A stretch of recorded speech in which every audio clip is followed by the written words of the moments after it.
No company's going to want to let you go, so they're going to pay you for it. The load board, that's how you get your loads to see where you want to travel to. Money and the revenue is the goal. Would you rather bring home $1,500 or would you rather bring home $4,200 to $5,000 a week? I told you, I would try to find your connections, right? Right. You got a business mind, which you probably already do because you're doing your own thing now.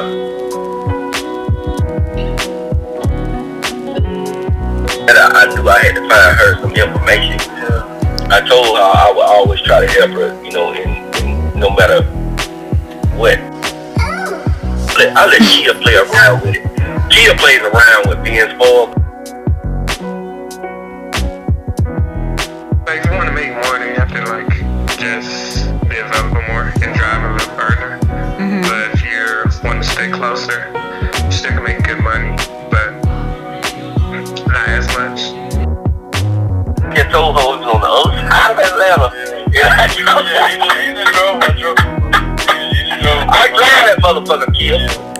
I drive it.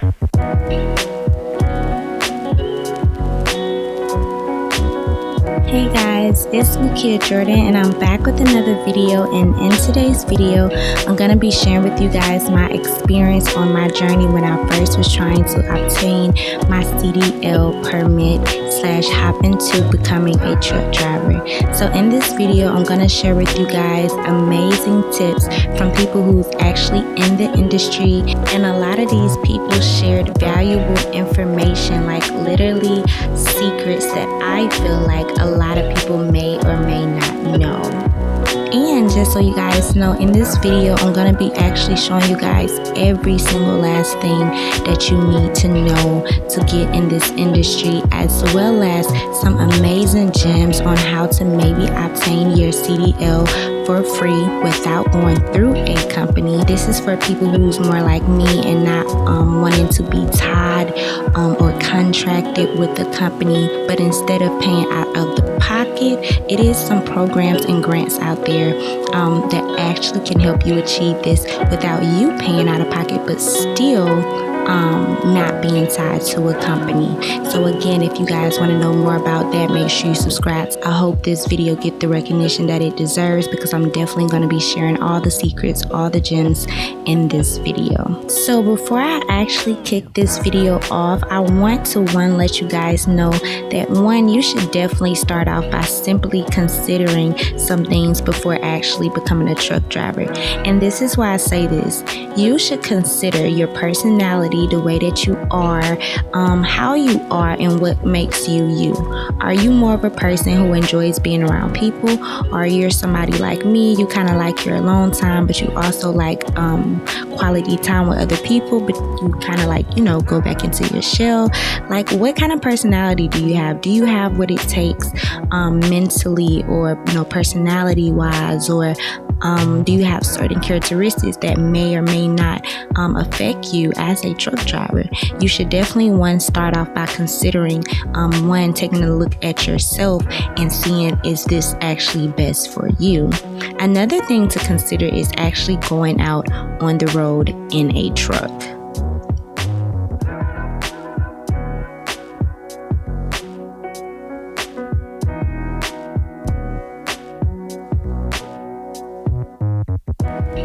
I've been researching, so the 2 videos that I actually watched was how to become a truck driver in 5 steps. This video was very informative.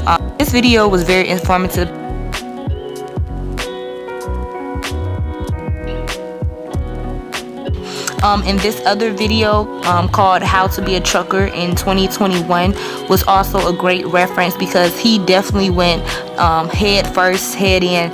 I think truck driving on the outside looks intimidating, because it's kind of like, where do you start, where do you go, what do you need, what are the requirements? Literally in this video she covered all of that within 6 minutes and 33 seconds, and he covered everything that I need to know as far as advice, your personality, maybe what it takes, what do he feel like would be the best option? Should a company pay for your truck driving experience, or should you try to afford getting a CDL on your own? Because I wanted to do the research for you guys in hopes that you guys subscribe to my channel and keep up with my channel, because I am definitely confident that this is something that I can do. This is something that I really want to do. And like I said, I'm about to definitely do some more research, but I feel like this is like the ultimate start one of how to actually begin to be a truck driver. And maybe in my second video, I will show you guys the CDL manual, how I actually studied for it, and if I can pass it on the first try or whatever. And I'll actually probably put in footage of me actually scheduling an appointment, going into my appointment, and all of that. So if you were to go and pay for it on your own, sometimes it can be a little harder to get you on with the company. If you do get on, they may pay you a little less just because of insurance purposes. That's the biggest thing with trucking, is experience and insurance. Those are the two main things that companies look at, and it's kind of against them, unfortunately. Right. So if a company hires you on and puts you through the training that the insurance company approves of, it's a little easier. To kind of go that way, but biggest thing is, you can do 1 year, be done with it. You could go at that point and say, I don't want to do this anymore, or you could say, I love this, but I want to be home more. At that point, you can do a local route where get you home, every night. After paying off working off the pay the company back, when would be the time that we'll actually be able to branch out and look for other trucking companies? 1 year, right at your 1 year mark. So once that contract's up and over, if you don't want to work for Pam anymore, once you get closer to that timeline, they'll talk to you about it. They'll say, hey, if you want to work for us, we'll increase your pay to, this amount, which is based on performance. I always tell people to negotiate as much as you can, especially right now, with the need for drivers being so great. So high.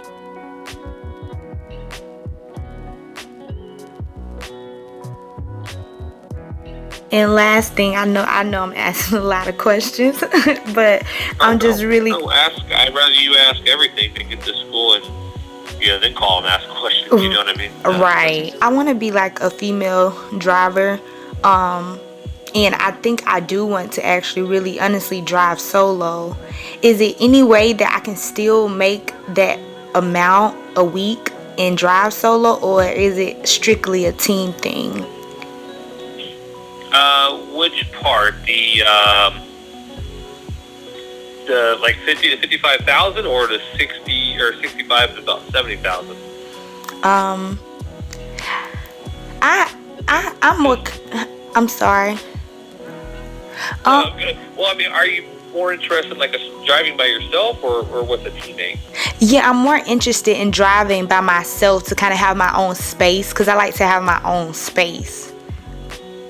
Yeah, absolutely. Yeah. So you could definitely make that 50 to 55,000 very easily. We also throw in a driver bonus as well. With that driver bonus, it is going to give you an extra. Let me pull that up for you real quick here. Where is that at? So Pam, a couple months ago, just started a new driving program. So if you were to put on 8,000 miles in a month, they're going to give you an extra $750 bonus on top of your, the pay you would earn. So that alone, if you can really push it and get it going, that's an extra $9,000 a month or a year you'd be making. So you could definitely make more. Plus, if you go get your tanker and hazmat, that's going to make you more per mile. By running those, not everybody has them or will qualify for at least the hazmat part. Most trucks are now kind of switching over to automatic. Not something guaranteed or anything like that, which one you would get, but you would be trained in a manual though.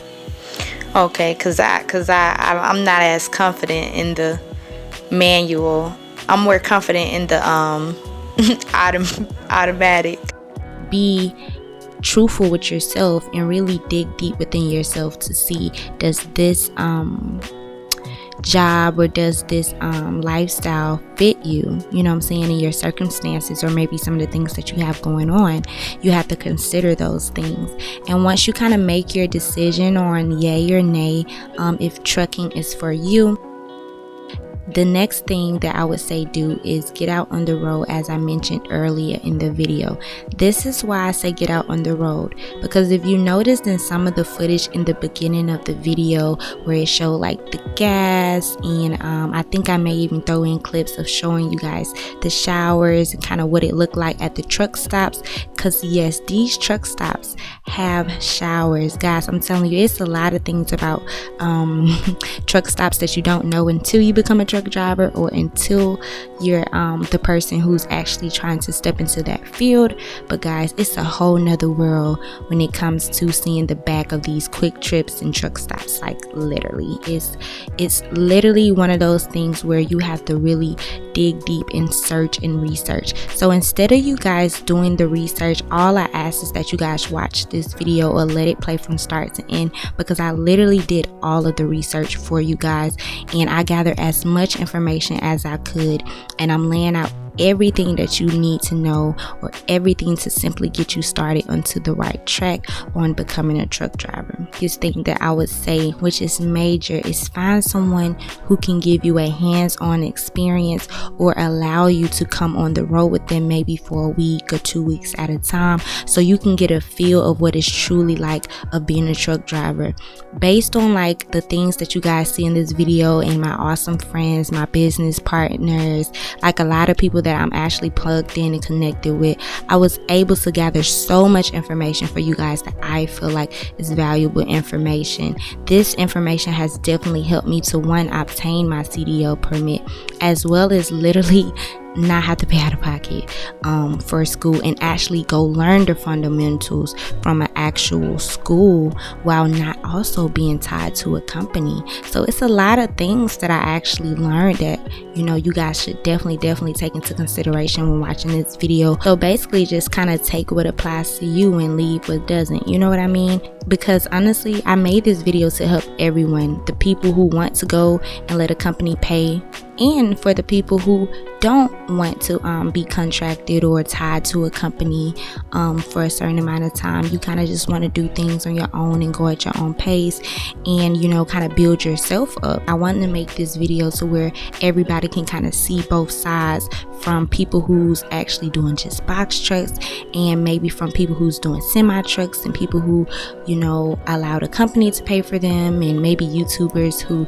didn't allow a company to pay for them. They kind of paid out the pocket or found grants and stuff like that. Like all of this information, I want you guys to take what apply and leave what does. Is grateful that I was able to gather this information for you guys, so in hopes that maybe you guys can come along on this journey with me. Now that we kind of got those two major things out the way, now it's time to begin the process. Now let's go get our CDL. So look, the first thing that you need to do is this. You, one, need to gather all the information that you need to know to study for your CDL written test. This is the test that you take to get your CDL permit. Your CDL permit allows for you to drive a commercial vehicle. Once you kind of get your permit, now you can actually go to the schools, or, you know, have someone teach you, and then you go to the DMV, and this is where it kicks off. You have to take your road tests, your pre-trip, and all of those other good things. I'm actually going to throw the information of the specifics somewhere in the video for you guys to reference to. And boom, that is it. So let me just kind of go back a little bit and elaborate on a couple things. I want to throw in this video the pros and the cons when I first ever got into this truck, being the first time that, you know, I was ever in an 18-wheeler truck, or whatever the case may be, semi-truck, whatever. So the biggest thing that I think I noticed, and this is not a pro or a con, but the biggest thing that I noticed about being in these trucks is these trucks are just as big as they look. they are humongous. They are big. These are big trucks. From the inside to just everything just seems so like lavishly big. These are big trucks. This is not a toy, guys. Like, I know a lot of people don't really take this serious because people are in need of drivers, and companies are in need of drivers. But guys, these trucks are so big, and I see why people say, make trucking a thing where, for some people it's about money, for some people it's about experience, for some people it's about different things. But guys, you can kill people in these trucks, so really take this serious. But anyway, the truck is just as big as you think it is. This truck is huge. Some other things that I noticed is that I didn't know that they had like beds in there. I mean, I knew it because I'm like, okay, where do truckers sleep? But I used to hear a lot about truck stops. I'm like, maybe they just sleep at a truck stop, because I always see truckers there. But I don't know why I thought it was inside somewhere in the bed. Whatever, they sleep in the beds because the beds is in the truck. I know that's kind of like duh, to some people, but being the fact that I never knew about this whole lifestyle, this whole thing, to have trucks in the inside of a truck, that was really cool to me. Being the fact that I'm a girl who loves to travel, I'm very on the go. I love like city lights and night lights. Like, I just get so inspired. So, I really love the fact that trucks have beds in them. I love that. Another thing that I really liked about truck is another thing that I loved about the big trucks was the window. I love the view. The view is very nice. For me, when looking out of the windows, I think that if you just kind of check all your mirrors, and of course these are all the mirrors that you will actually see when you do your pre-trip. I feel like it's kind of hard to have a blind spot in trucking. You do have blind spots, but I think it's kind of hard to have a blind spot when you got all those freaking mirrors. So I think that was kind of top tier. Like I said, I think that the view and the windows and all those things make the trucking look cool when you're on the inside looking out, and you're kind of sitting higher than everyone. That was really, really nice. So I really did love that about my first time getting in the truck. Something else that I can say that I loved about the truck was feeling important. I felt like, when we would go to these truck stops and when we would make these stops, like, people treat you like you're important on the road. You know what I'm saying? Yeah, they do their little things where they, some people trying to get money, they be trying to stop in front of the truck. Don't do that, because we have cameras in our truck, so that wouldn't be quite smart. So if you get in front of me and kind of press on brakes and it's not a car in front of you, we kind of gonna see that, because you do have cameras in the truck.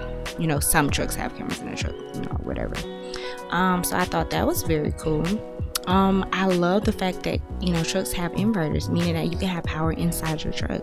Like, literally, the idea of me just being a female trucker and just having this cute truck and it's pretty in the inside, like, guys, it's a pleasure to think about. Like, it's so many pros with trucking, and I can go on and on and on. So as far as cons with trucks, I didn't know that it took that much for gas with those trucks. Like, you would kind of think, okay, $200-$300 maybe, but no, like, just depending on how much gas is, like, it can get expensive for gasoline or whatever the case may be, with trucks, when it comes to putting the right thing that you need, to fill up the trucks in the truck. So gas for trucks can be very expensive, and that's something that I really didn't know. Like, I knew that it was expensive, obviously, because it was a big truck, and these are big trucks, but I didn't know it was that expensive, like, per trip. You know what I mean? So that's why I say, like, gas is definitely a thing. Like, even if you think about being an owner's operator or owner-operator, whatever, like, even if you think about being an owner's operator, like, gas is crazy. But I guess when you're making the money from the loads and all of that, it's not really a problem. But I didn't know that gas was that expensive, so to me that was a con, but that was something cool to know. So something else that I noticed that was a con to me was, even when I found out that truck stops, some of them whatever, have showers and stuff like that, tell me why the con for me was, it just varies on how nice the bathroom is depending on the truck stop. Like, some places were clean and nice and well kept and luxurious, girly type feel, while some of them look like they only had made it for men. You know, and not saying that men is dirty, but I'm just saying that, you know, men don't care about, you know, men just care about things being useful. But, you know, for women, we kind of like nice, pretty bathrooms. And, you know, me being a woman into trucking, I just feel like, you know, okay, maybe I would definitely research more on the truck stops that I choose to stop at, maybe in the future or something like that, because not all of the truck stop showers and bathrooms and all that stuff was nice. You know, some of them wasn't. It was kind of like a hit and miss when it comes to like bathroom showers and stuff like that. So to me, that was kind of a con. Another thing that I didn't know about trucking, or, you know, trucks and stuff like that, that's a con to me, was that people got to get in line for showers. So another thing that was a con to me when it came to trucking, something that I actually didn't even think to consider, was, you know, my eating habits. How do I eat? Because being the fact that I may want to be OTR, which is over the road, you know, how am I going to eat? How am I going to eat healthy? Or how am I not going to, you know, have really bad eating habits, or like, you know, develop really bad eating habits, or eat like terribly bad all the time, you know, or unhealthy all the time. Having to actually think about, you know, what I'm gonna feed myself, and, you know, actually still kind of, you know, without being so unhealthy, because all that's available is literally what's all out there outside, like these fast food restaurants. And of course you have all these other places that you can go, but you got to really think about it. If you're driving at night, like what's open at night, you know what I mean, and stuff like that. Like, it's a lot of different things that you do have to consider, you know what I mean. Even if you go eat healthy in the day, like when it comes to nighttime, if you're driving it on that truck, you know, the only thing that may be open at 2 and 3 o'clock, 6 o'clock in the morning is a Waffle House, and, you know, a truck stop, maybe McDonald's, you know. But how everything's kind of going with COVID, is a whole lot of just, you know, fast food restaurants that's typically not as healthy to eat at night. So that was a con. Like, considering the fact that truckers, actually some of them walk a lot, you know what I mean. We always have to walk somewhere, because when we was out on the road, like, we would park the truck here but go walk way over here to go eat, or, you know, we'll park the truck here and walk way over here to go to the truck stop, you know, for certain inconveniences, or to keep from having certain inconveniences. It's gonna get a little, you know, raunchy sometimes, or ratchet, or, you know, ghetto, whatever the correct terminology, you know, that you guys would say, because being the fact that sometimes you can't pull over to use the restroom at an actual gas station. So you may have to consider like peeing in a jug, or bottles kind of just, you know, randomly become your best friend in a truck, you know, because you gotta use the restroom. So some other things that was constant me, you know, when it came to trucking, was paying attention to people and how they drive. Being the fact that I'm in a big truck, and I'm just looking at how people drive, how they act, you know, when it comes to trucks. Guys, I'm gonna just say this: being on the outside looking in was definitely different than being on the inside looking out, because I see why they say do not play with big trucks. Because we've had times on the road where people will like intentionally slow down in front of us, or try to make us hit them, or, you know, people just not being considerate of, you know, the space that you do have to give a truck to correctly stop, or properly stop, or handle all the freight, to not have us die in those big trucks. Like, people can just not be as kind when it comes to thinking about, okay, these people are driving these big trucks, they can't kill themselves. And I know for some truckers, death may not be something that they think about, but me being a girl, me just being realistic with myself, and as tiny as I am, although I know that I can handle a big truck, it's just the fact that knowing that I can also die in this truck too. Or pro, or, you know, something that's actually good about, you know, something you do have to consider with driving trucks, is you always have to think big, and you always have to think wide. When you're making turns, like, you can't turn to the very first lane, you have to turn wide. You have to, because you got to understand, you're driving the front of the truck to drive the back of the truck. You know, that's kind of what my trainer told me. So you're basically driving the front to drive the back, you know what I mean? And so you can't make a turn from the front because you know the front is the shortest part. You have to kind of drive for the back, and the back is the longest part, you know what I'm saying? So, you know, the mindset of you have to think big, you have to think wide, you have to think safe. You know, I thought that was actually a good mindset to have when driving in a truck. So you typically have to drive them trucks in a good mood. And I see why people who typically are truck drivers, they try to have like a stress-free life as possible, because if anything goes wrong, like your life could be in danger in those trucks. If you're in the wrong mood, or if you're sleepy, or like you're arguing, like, guys, it's a lot that can go wrong in these trucks. And that's just me being realistic, not trying to scare anyone, because I'm scaring myself, but I'm gonna still do it, because guess what, no matter if I fly and say I want to be an influencer, and you know, maybe I don't want to do trucks, maybe I just want to be this girl who lived this lavish life and just fly. What if I die on a plane? You know what I mean? So, you know, I would take my chances with something that I feel like is realistic and something that I can truly do than you know, scare myself out of it. You know, sometimes in life you just gotta kind of take a leap on faith, you know what I mean? Right now I can't really think of no other cons other than what I told you guys, but if I do think of something, or if things come up in the future that's actually a con to me, I would definitely make a part 2 to, you know, pros and cons when it comes to driving trucks, being the fact that I actually know even more information than what I already know now. I said, but first you get your business name. Okay. And then you'll get your EIN number. And then you're going to register your business name as an LLC. And like the EIN number, just go to irs.gov. You get your EIN number. Just follow the steps. Okay. Like you can type it in the search bar there, what you're looking for. So, and then once you get that, you need to register your business as an LLC. And it's online for that as well. Okay. And then once you get that, then you search for your truck. And then once you get your truck, you have to get what is the number that you put on the truck? It's like a decal number or something like that. It's a number that's on your big truck. You ever see big trucks with numbers on the side? And I can't call it for nothing in the world, but you will need to get that number also. Okay. And like once you get all that up and running, then you find like load boards, or you can hire somebody to book your loads for you, pay them, or you can get on different load boards and you can pick your own loads. The load board, that's how you get your loads to see where you want to travel to. Yeah, it's different apps, different websites. Now I don't know the details of that. I have to ask my husband. Yeah, okay. For that part. But your first step, that's your last step, the load board. But the first step is to get you the first 3 things I told you. You got to find your business name. Okay, business name. Once you register your EIN number, you're going to have to tell them what's the name of your business that you register. Oh. So first your business name, then your EIN number. And then your LLC. Yes. And that's connected to my EIN number. Yes. Okay.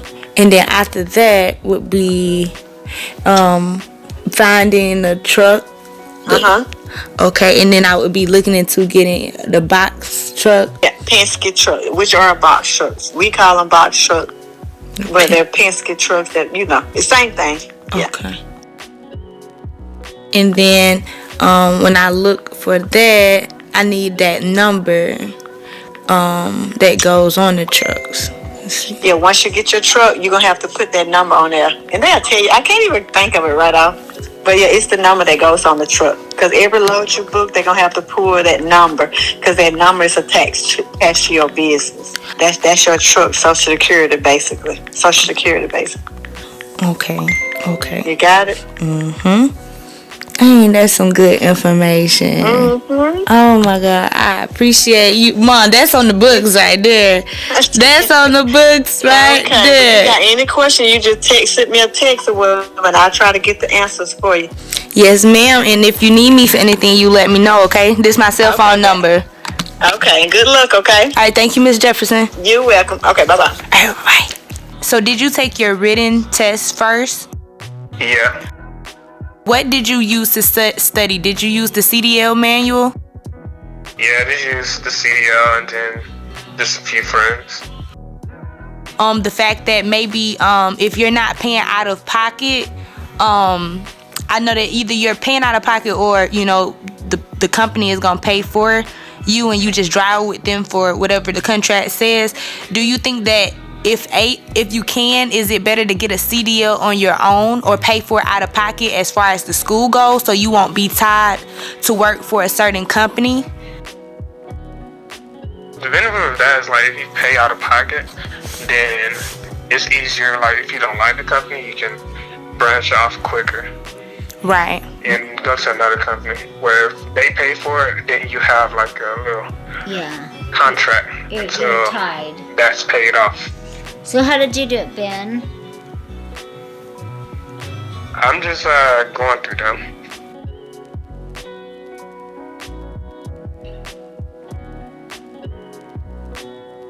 Do you have to set up a date and a time or an appointment with the DMV?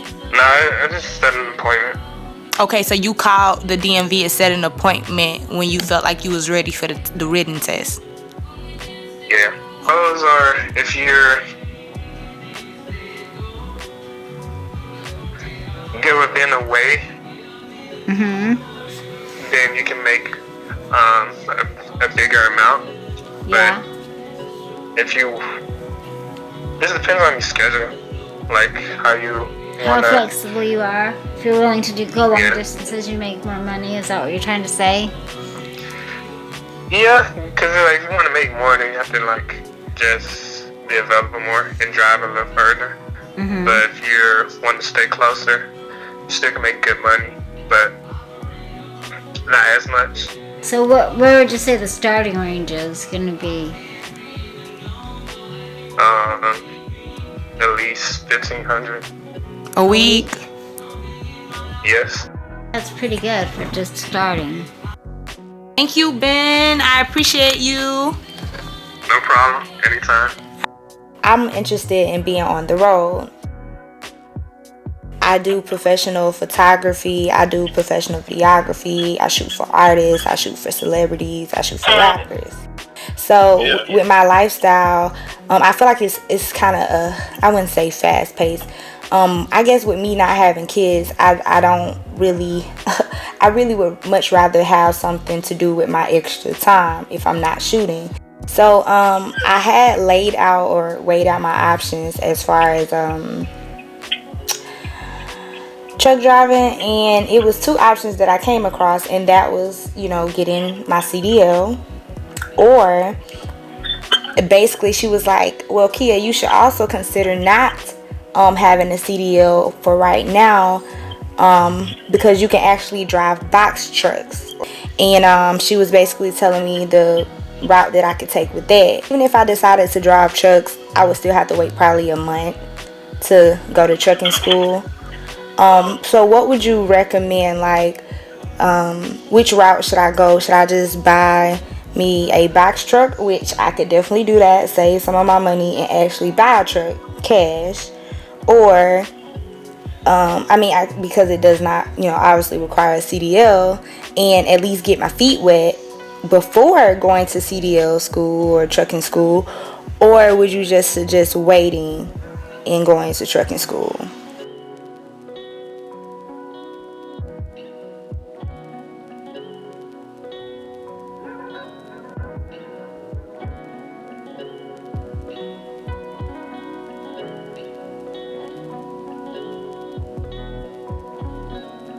When it comes to CDL and driving experience, like if you're going to want to drive later on down the road, you might as well just go get the Class A CDL now. When you want to upgrade, you know, because by driving a box truck, it's cool and all, but in the long run, it's not going to give you any type of experience.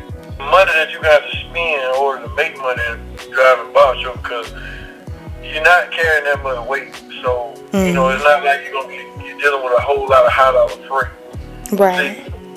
They probably doing good because they got maybe 4 or 5 box trucks. On average, after your expenses, and you'll probably bring home about maybe $1,500.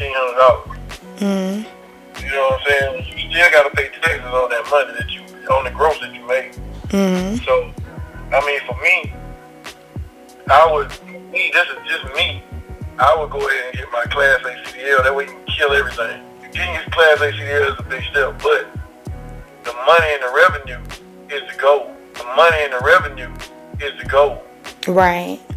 You know what I'm saying? So it's better. Would you rather bring home $1,500, or would you rather bring home $4,200 to $5,000 a week? But right now, the way the industry is, all you need is 3 to 6 months experience, and then you can go and buy your own truck. If I were you, I'd go ahead and get my CDL. I wouldn't do the box truck thing. I know I got a couple partners who do it, and they about to leave the box truck to go haul freight. I'm getting like $4 a mile for every load that I haul. That's $4 a mile. And so, like I said, I'm not bringing home less than $3,500 to $4,200 a week. You know, and that's just after I pay for my fuel. It could be more, but I come home every weekend. I go and get my Class A, so that way you can bounce. You can say, hey, today I want to drive a box truck. Tomorrow I may want to go drive something bigger. Oh, right. Because it go by weight class. Because dealing with the box truck, it ain't gonna give you no experience. It's just like driving. It's just like driving a U-Haul. You know what I'm saying? Right. You're not gonna build no experience in the commercial business whatsoever. Now you'll build you a good business credit. You know what I'm saying? But you won't build no experience with it. I wouldn't even waste my time in a box truck. You know, unless that's just something you want to do. Now, if you want to go get your Class A CDL, I would strongly suggest that you do. What route or which way or what? I really want to go the right direction. I don't want to get screwed over. Would you recommend me paying for it like cash, or would you let a company pay it? Like, who should I go to? Like, could you give me information on that? Like actually setting me up. Yeah, so I wouldn't pay out of the pocket. Okay. I would let a company pay for it and just drive for that company for a little while. Okay. That's what I do. I let a company pay for my CDL. They paid me while I was in training. And I drove for them for about 6 months, and then I went my separate way.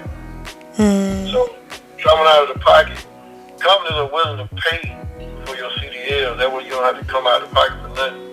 And then it'll give you that experience that you need, versus going somewhere, spending money out of the pocket, then you still got to turn around and find somebody to drive for. Makes sense. Yeah. So, Wait a minute, Kia. Yes. You said that makes sense. That makes sense. So, and the company that I would suggest you go deal with is Night Transportation. Okay. So they got a high female base. They got a lot of female drivers that drive for them, and they, like I said, they pay you while you're in training.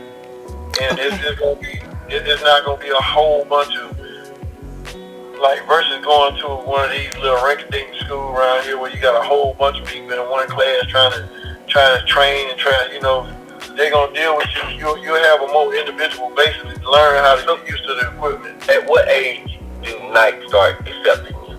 21. 21. Okay. Yeah. At 21, if you're 21 years of age, you can go drive. If you teach her in an automatic, see, you taught me in an 18-wheeler. See, but if you teach her in an automatic, then she's gonna be fucked up in that damn 18-wheeler. Now, most schools, they got both. They gonna give you a choice now. Okay. They gonna give you a choice and say, well, what do you prefer? You want manual or automatic? But for any, I'm not limiting her. You know what I'm saying? You're just getting her used to with how big that motherfucker is, and how to brake, and how to put the air brakes on, and how to pull those bitches off. Yeah, I got you. Okay. Is there any cons that I should know right off? Cons, you're out there on the road by yourself. You feel confident that it's nothing to be worried about. Everything is GPS. You're always in contact with your driver manager.